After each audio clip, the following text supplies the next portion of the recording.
Hi hello welcome to పునడ family రుచులకి స్వాగతం సుస్వాగతం. ఈరోజు పన్నీర్ గ్రేవీ కర్రీని ఎలా ప్రిపేర్ చేసుకోవాలో చూద్దామండి. ఎన్నిసార్లు తిన్నా బోరు కొట్టని రెసిపీ అంటే పన్నీర్ కర్రీ అని చెప్పవచ్చు. ముందుగా అయితే స్లైసెస్ కింద చిన్న చిన్న పీసెస్ కింద అయితే పన్నీర్ అయితే కోసి పెట్టుకున్నాను.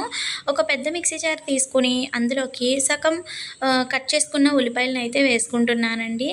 మీరు కావాలంటే మొత్తం కూడా వేసుకోవచ్చు.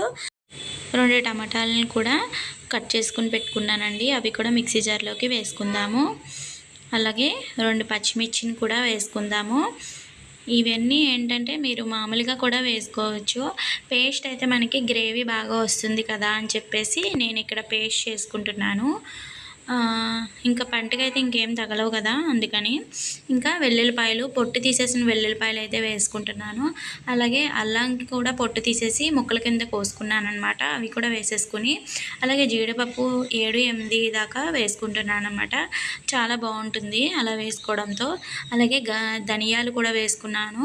ఇంకా జీలకర్ర, అలాగే తగినంత ఉప్పుని కూడా యాడ్ చేసుకుందాము. ఇది మెత్తగా మిక్సీ పట్టేసి పక్కన పెట్టుకుందామండి.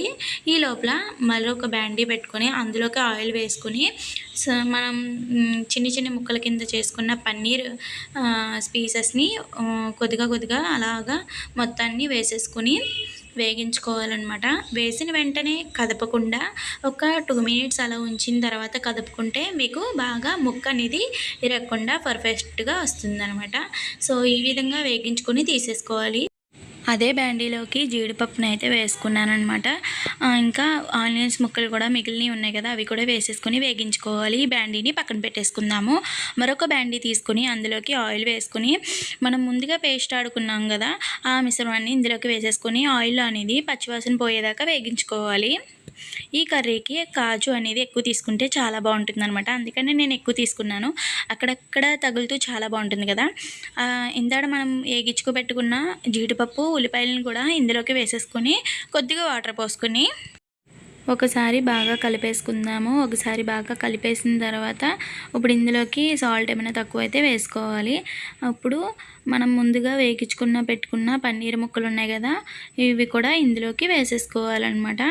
వేసుకుని ఇందులోకి కొద్దిగా కారాన్ని అయితే యాడ్ చేసుకుంటున్నాను మంచి కలర్ రావడానికి కోసం. ఇంకా ఫైనల్గా అయితే మనకి కర్రీ అనేది దగ్గర పడిపోయినట్టే అనమాట.